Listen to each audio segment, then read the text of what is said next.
안녕하세요. 저는 인공위성을 만드는 물리학자 황정아입니다. 오늘 여러분들 앞에서 저는 우주에 대해서 재미있는 이야기들을 해드리려고 앞에 섰습니다. 여러분들 다들 아시고 계시겠지만 바로 어제죠. 우리나라 한국형 발사체 누리호가 드디어 발사에 성공했습니다. 우리나라 최초의 발사체는 2012년에 발사한 나로호입니다. 액체 로켓의 기술이 굉장히 어려워서 현재 우주 기술을 개발하고 있는 우주 개발 국가들 중에서도 자체적으로 액체 로켓을 만들 수 있는 나라가 7나라, 우리나라까지 하면 7나라밖에 되지 않습니다. 드디어 우리나라가 우주 선진국 대열에 진입을 한 거고, 자국의 땅에서, 우리나라의 땅에서 우리나라의 기술로 우리나라의 위성을 쏘아 올릴 수 있는 우주 주권을 확보한 7번째 나라가 되었습니다.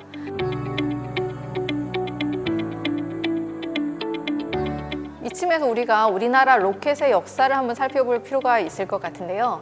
우리나라의 로켓은 1993년에 고체 연료를 사용했던 KSR-1에서부터 출발합니다. 그때는 고도 한 75km 정도밖에 올라가지 못했었고요.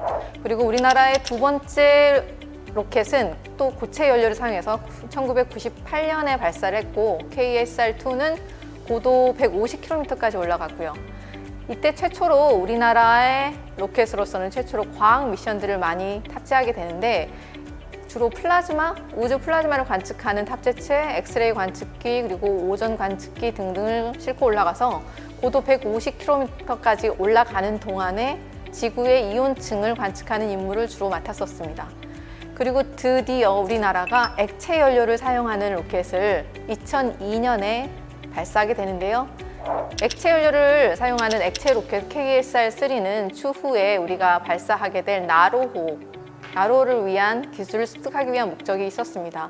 우리나라 최초의 발사체인 나로호는 아쉽게도 2번의 발사 실패를 경험을 하고 2013년에 발사에 성공했습니다.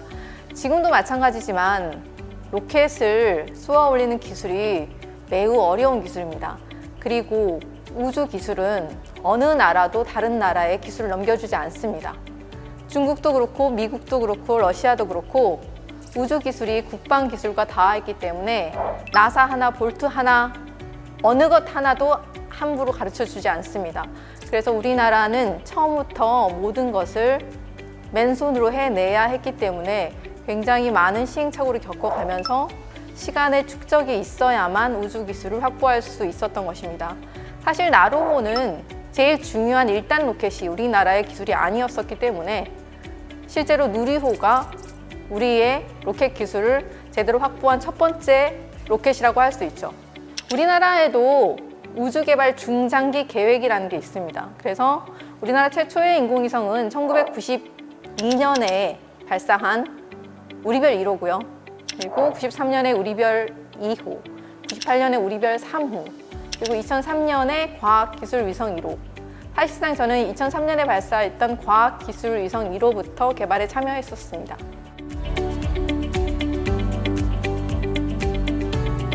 그리고 우리나라 그 다음에 어디로 갈까요? 2022년에 우리나라가 만든 탐사선이 달에 갑니다. 달 궤도선의 이름은 KPLO고요.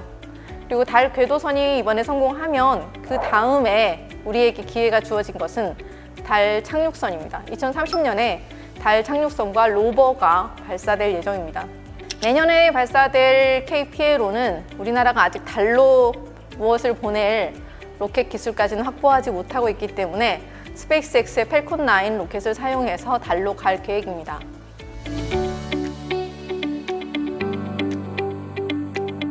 올해 우리나라에 우주 분야의 호재가 참 많습니다. 우리나라가 지금까지 로켓 개발에 있어서 이렇게 시간이 많이 걸렸던 이유는 한미 미사일 지침 때문이었습니다. 한국과 미국이 미사일 지침을 맺어서 우리나라는 액체 연료를 사용하는 로켓만을 개발할 수 있었기 때문에 지금까지 이렇게 로켓을 개발하는 데 오래 걸렸다는 것입니다. 그러나 2021년 5월 22일에 드디어 우리나라 우주 개발의 족쇄나 다름없었던 한미 미사일 지침이 전격 해제됩니다. 따라서 우리나라는 이제 고체 연료를 사용하는 로켓도 개발할 수 있게 되었죠. 그리고 탄두 중량, 탄두와 사거리 제한이 완전히 풀렸습니다.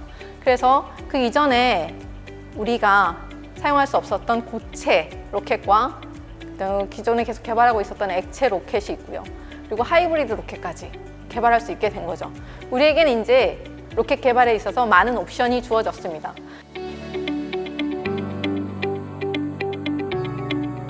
그러면 고체 연료와 액체 연료의 차이가 뭐냐 이렇게 생각하실 수 있는데, 고체 연료를 사용하면 비교적 로켓의 구조가 굉장히 간단합니다. 구조 자체가 굉장히 간단하고요. 그리고 만들 수 있는 그 기술 자체도 굉장히 단순합니다. 그런데 액체 연료는 그 안에 구조도 굉장히 복잡하고 여러 단계의 화학 물질이 들어가 있기 때문에 연료를 장시간 보관하기도 힘들었고, 그리고 그 안에 다양한 구조물들이 들어가 있어서 개발 기술 자체가 굉장히 까다롭습니다. 그래서 여러분들 나로호나 누리호 보시면 발사 직전에까지 액체 연료를 주입하고 그다음에 질소 산화제 등등을 통해서 이렇게 고체 로켓 자체를 굉장히 차갑게 유지하고 있는 것을 알 수가 있습니다. 네, 그렇다면 고체 연료의 단점이 있겠죠.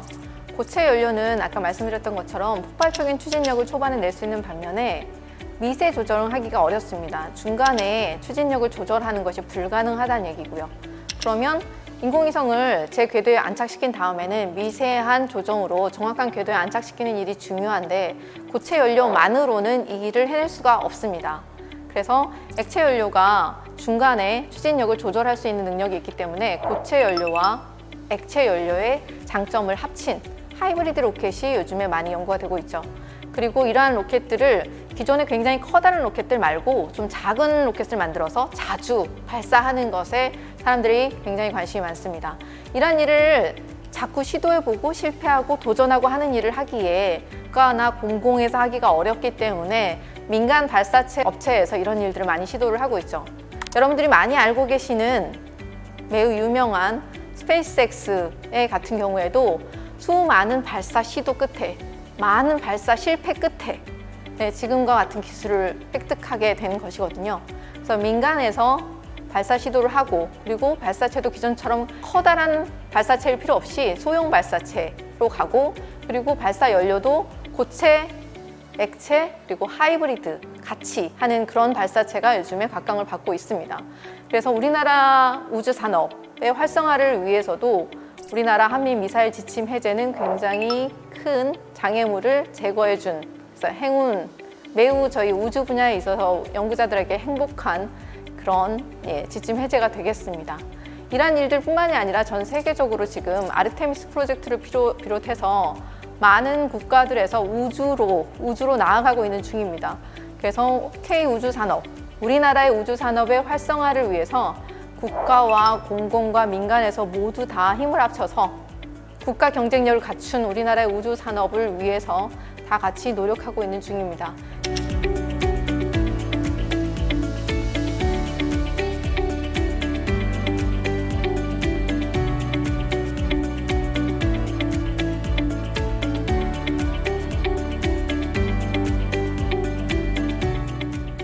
그 일을 하기 위해서 누리호가 가장 확실한 그리고 훌륭한 신호탄이 되어주었다고 생각하고 있습니다.